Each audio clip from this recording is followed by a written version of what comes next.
Gracias al Señor por su palabra, la Biblia, este tesoro maravilloso que el Señor nos dejó para conducirnos en la vida, lámpara a nuestros pies, lumbrera en nuestro camino, espada de dos filos que consuela a los que están afligidos y aflige a los que están cómodos. Es espada de dos filos, y mientras más nos sujetemos a la palabra de Dios y prediquemos la palabra tal y como está escrita, mientras más semejantes seamos a Cristo en nuestro mensaje, más van a querer hacer con nosotros lo que hicieron con Cristo, van a querer crucificarnos. Es obvio. Si mi interés, dice Pablo, fuera agradar a los hombres, dejaría de ser siervo de Cristo, sería siervo de los hombres. No predicamos para caerle bien a la gente, predicamos para honrar el nombre soberano de Cristo. Solo Él salva. Solo Él salva. Sin obras de la ley, sin nada más que su sangre bendita y preciosa se basta y se sobra para salvar a la humanidad. Y cuando predicamos ese evangelio, mis hermanos, lastima intereses, lastima beneficios de personas. Alguien me quiso confrontar hoy diciéndome que yo era enemigo del diezmo y que había engañado a un montón de gente enseñándolos a no diezmar. Pero con una capucha negra no deja ver su cara ahí en el internet, como que es brujo. No cabe duda que ha de ser alguien de esos que han tenido su negocito de vivir de los diezmos y los ha visto afectados desde que predicamos la verdad. Yo tengo que seguir diciendo: Cristo Jesús es el camino, la verdad y la vida. Todo está en Cristo. La porción de hoy no la escojo yo no escojo el mensaje para tirarle a nadie. Esto toca, sea bendito el Señor.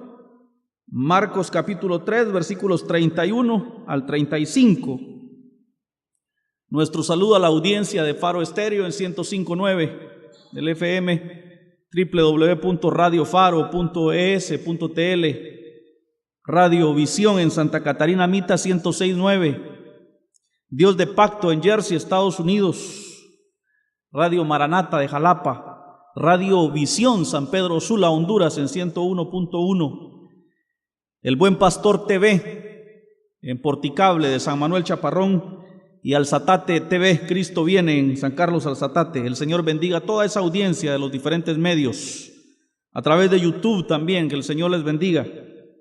Padre, pido por esta palabra que está frente a nosotros, que sea en tu voluntad, en tu propósito, que sean tus palabras y no las mías, que sea en tu espíritu y no en mi carne. Glorifica tu nombre, mi Dios, pon sabiduría en labios de tu siervo y glorifica tu nombre, Señor. Glorifica tu nombre, Padre. Tú sabes que yo soy incapaz, que nada puedo, que nada sé, pero tú lo sabes todo y tú lo puedes todo. Y yo apenas quiero ser tu instrumento, mi Dios. Heme aquí, glorifícate, te lo ruego en el nombre de Jesús. Amén. Vienen después sus hermanos y su madre, y quedándose afuera enviaron a llamarle a Jesús. Y la gente que estaba sentada alrededor de él le dijo: tu madre y tus hermanos están afuera y te buscan. Primer detalle para notar, y lo hemos dicho en otras ocasiones, María fue una santa mujer de Dios a la cual Dios tuvo por digna de usarla cual instrumento para traer a Jesús a la tierra. Y fue virgen cuando era novia de José. Fue virgen cuando estuvo embarazada de Jesús. Fue virgen después de parir a Jesús. La palabra es parir. Dar luz dan las bombillas. Así dice la Biblia, parir. Así es nuestro idioma español. Fue virgen después de parir a Jesús, pero no después de conocer a José, su esposo. Y aquí dice tácitamente que Jesús tenía mamá y tenía hermanos y hermanas. En otra parte también menciona incluso los nombres de algunos de los hermanos de Jesús y menciona que habían hermanas. Esto en virtud de lo que enseña la Iglesia Católica. Hermanos, no he tenido escrúpulos para hablar abiertamente la palabra de Dios, ni los voy a tener. En este momento, a nivel internacional, las iglesias y pastores y grandes líderes evangélicos están en contubernios con el Papa Francisco para hacer una sola religión mundial. Y no se extrañe usted que muchos católicos se están acercando a nosotros no porque quieran cambiar, no porque estén arrepentidos de sus pecados y de su idolatría, sino porque lo que quieren es obedecer el mandato de su Papa, de revolverse con nosotros y hablarnos de que todo es lo mismo, que a un mismo Dios servimos y que si Dios es amor, que nos amemos unos a otros. No se puede revolver el cebo con la manteca, decía mi papá. No podemos pretender que vamos a hacer lo mismo, jamás. Pregunto, cuando Martín Lutero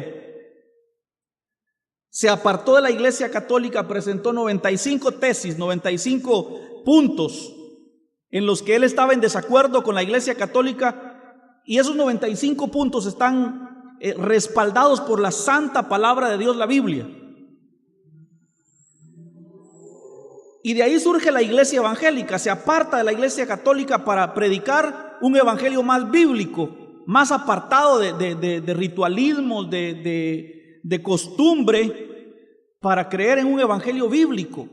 Y la pregunta que tengo para ustedes hoy es: ¿en qué ha cambiado la Iglesia Católica del tiempo de Martín Lutero a nuestra parte, como para que se parezca más a nosotros y tengamos nosotros que unirnos con ellos? ¿Han dejado sus ídolos? ¿Han dejado la adoración a María? ¿Han dejado de tener un papa para creer y someterse solamente a Cristo? ¿Han dejado de predicar una salvación por obras para aceptar la salvación por gracia que es en Cristo Jesús? Pues si no lo han hecho, los cristianos no tenemos por qué revolvernos con ellos. Entonces ahora, mis hermanos, es cuando nosotros debemos con mayor razón, predicar un evangelio tácito, contundente, de pronunciarnos en contra de ese ecumenismo que está llenando el mundo de hoy. Y les quiero adelantar algo: la persecución de la que Mateo 24 habla contra los cristianos va a ser por causa de no querernos unir, por divisionistas, por separados, por, ¿cómo nos llaman? Protestantes. Protestamos en contra de la idolatría. Protestamos en contra de una salvación que es comprada. Muchos pastores e iglesias están vendiendo salvación. Ana Maldonado, una disque profeta de Colombia, ahora dice que ella a fuerza de dólares saca a la gente del infierno. Lo mismo que hacía antes la Iglesia Católica a través de las indulgencias. Se critica que los evangélicos ahora cobran por entrar a un concierto cristiano, y es malo, desde luego es malo, porque se está cobrando por el mensaje, pero también las misas son vendidas. Vaya usted que le hagan una sumisa por sus 15 años a ver cuánto le cobra el señor sacerdote. Es lo mismo. Nosotros tenemos que hacer la diferencia, y claro que les ofende que yo predique estas cosas. ¿Por qué toco este tema, mis hermanos? Porque esta porción nos habla de la unidad. Esta porción habla de una unidad que no es sanguínea. Trajeron a Jesús el mensaje de que su madre y sus hermanos estaban fuera y le buscaban, y él dijo: señores, al final de cuentas los vínculos sanguíneos no importan. Aquí lo que importa es que haya gente que crea, que entienda la palabra y se sujete a ella como yo. Y si usted cree, entiende y se sujeta a la palabra como yo, es mi madre, mi hermano, mi amigo, mi todo.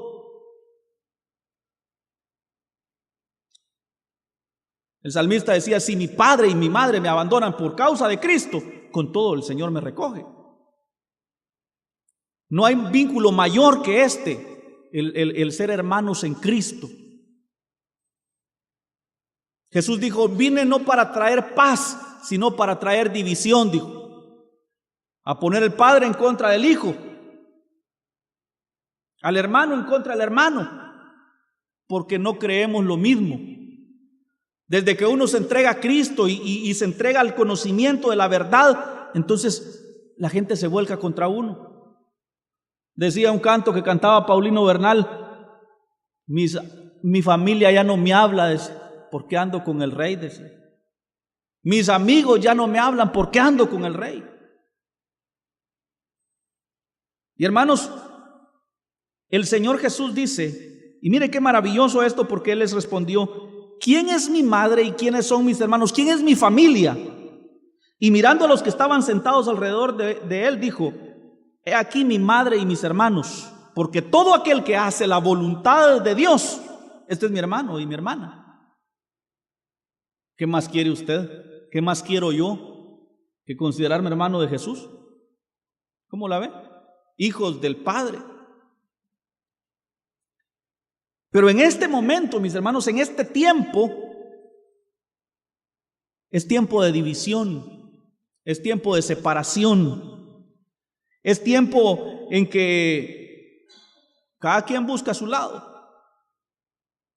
Si usted cree la palabra del Señor y hace la voluntad del Padre, creo que es llamado a la unidad del cuerpo de Cristo, no a la unidad con la Iglesia Católica, a la unidad del cuerpo de Cristo. Lamentablemente hay personas que incluso a la familia en carne dividen, no digamos a la familia de la fe. Pero es necesario que entendamos que nuestro mayor vínculo, mis hermanos, debe ser la sangre de Cristo. Que este conglomerado que formamos aquí, estos 3 pelones de la ceibita, somos hermanos. Y debemos de acuerparnos, de ayudarnos, no de echarnos tierra. No de echarnos tierra. Yo no le hablo, si no me habla a ella, que no le hablo yo. Buen testimonio, ¿eh? Y preparamos mensajes para pegarles en la cara y ojalá se vayan. No es así. Es a la unidad que nos llamó Cristo, a la unidad del cuerpo de Cristo. Si usted hace la voluntad de Dios, la voluntad de Dios es esa.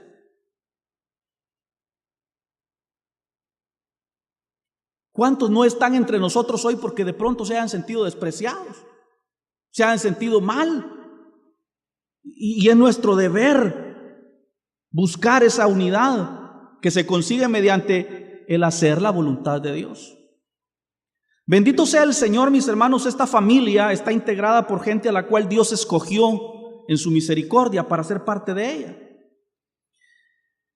Y dice la Escritura en 1 Corintios capítulo 1 que no escogió sabios, no escogió ricos, no escogió santos, no escogió bonitos, escogió lo vil y menospreciable del mundo, dice la Escritura.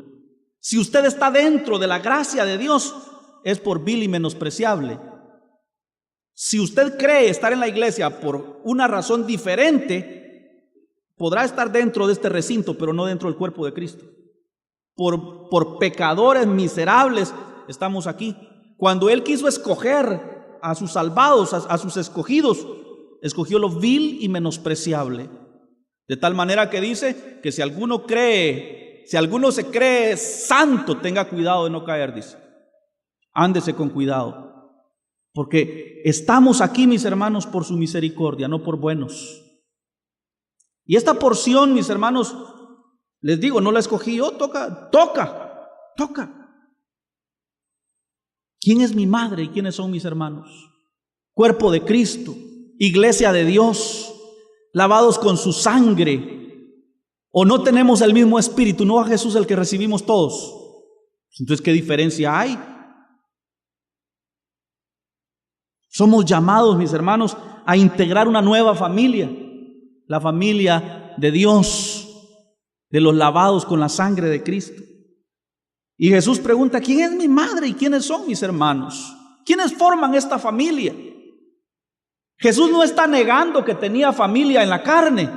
pero está diciendo que para él es de mayor importancia aquel que hace la voluntad de su Padre. Para él es de mayor importancia, mis hermanos, que nos unamos mayormente en este momento de la historia en el que hay pero tanto engaño, cuando estamos a punto de entrar a la tribulación y ver grandes señales cumplirse. Ahora cuando el ecumenismo está plagando el ambiente espiritual. Ahora cuando Barack Obama dice que él no quiere irse del poder sin antes implantar el chip en todos los ciudadanos americanos. Todo esto, mis hermanos, dice que estamos a punto de ver el retorno de Cristo. Y Satanás se ha encargado de sembrar cizaña para ponernos en división, en disensión. El que hace la voluntad de Dios. ¿Y cuál es la voluntad del Señor? 2 mandamientos puso Él. Al final dijo: Señor, ¿qué debo hacer para ser salvo? ¿Sabes los mandamientos? Lo sé de pies a cabeza. ¿Y cuáles son? Pues 2 son los importantes, dice. Amarás a Dios con todo tu corazón, alma, mente y fuerzas, y amarás a tu prójimo como te amas a ti mismo. Si llenamos esa prerrogativa, mis hermanos, yo creo que las demás leyes de la Biblia no pesa cumplirlas, porque al final de cuentas el amor nos lleva a hacerlo. Amar a Dios con todo lo que soy y amar al prójimo como me amo a mí mismo. El amor cubrirá multitud de pecados, multitud de faltas, dice San Juan. Hermanos, este es un llamado a la unidad de la iglesia. Este es un llamado, mis hermanos, a la unidad en la fe. Si creemos lo mismo, si fue un mismo Cristo que murió por nosotros, si es un mismo Espíritu el que mora en nosotros, si es un mismo bautismo el que compartimos, es necesario que empecemos a vernos todos como hermanos. Todos como hermanos. No es aquel que da ofrenda o no da ofrenda. No es aquel que ayuda o no ayuda. El que no ayuda, a lo mejor no ayuda porque el que necesita ayuda es él. No pueden haber preferencias en la iglesia. A este sí, a aquel no. Porque este me cae bien y aquel no. Es la unidad del cuerpo de Cristo. Es la familia de Dios. Es la familia de Dios la que estamos integrando. Y dice: el que hace la voluntad de Dios, que se amen unos a otros, que se preocupen los unos por los otros.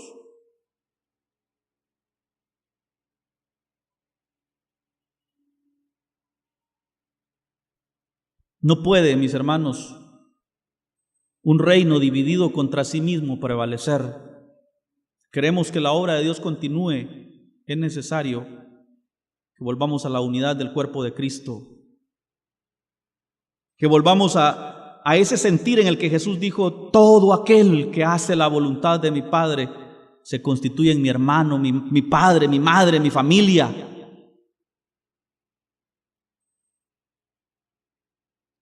¿Cuántas historias se han dado dentro de la iglesia de hermanos que cuando se convirtieron a Cristo su familia los echó de la casa, los despreció, los desconoció? Pues entonces hallaron en la iglesia, o debieron hallar en la iglesia, una verdadera familia. Es necesario, mis hermanos, que como en la iglesia primitiva, todo lo tengamos en común. Muchas veces se dice, si hay peticiones, y muchos nos quedamos callados porque ya no es aquello de orar por él, sino ¿qué problema tendrá? Ya va el chisme, de plano, esto y lo otro. No, hombre, es para orar, es para amarnos, para correspondernos. La Escritura dice que la iglesia primitiva todo lo tenía en común. Necesitamos volver a ser una familia, a vernos reflejados en nuestro prójimo y pensar, como dice el dicho, a meternos en el zapato de los demás para saber qué es lo que le duele, qué es lo que le ofendió, qué es lo que está pasando, que las cosas no funcionan.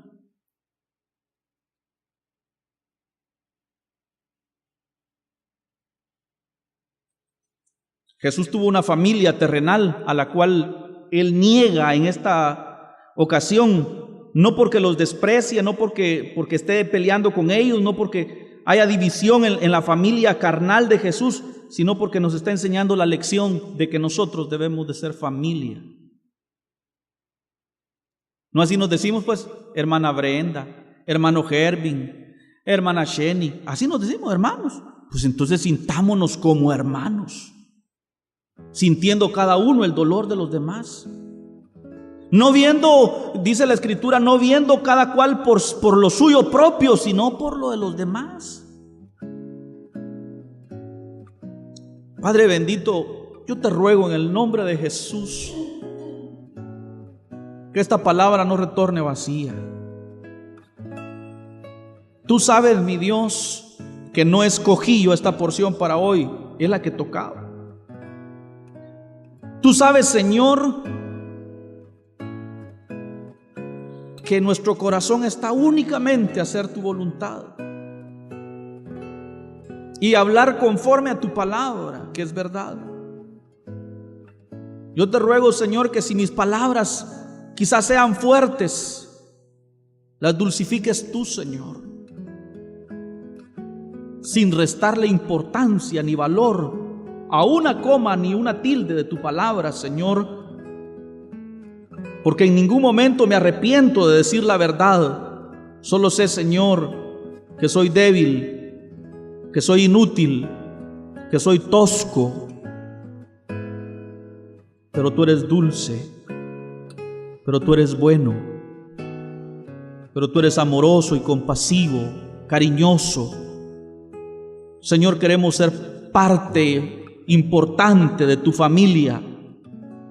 Ayúdanos a comportarnos como parte de esa familia bendita de la fe. En el nombre de Jesús te lo pido, mi Dios. Amén.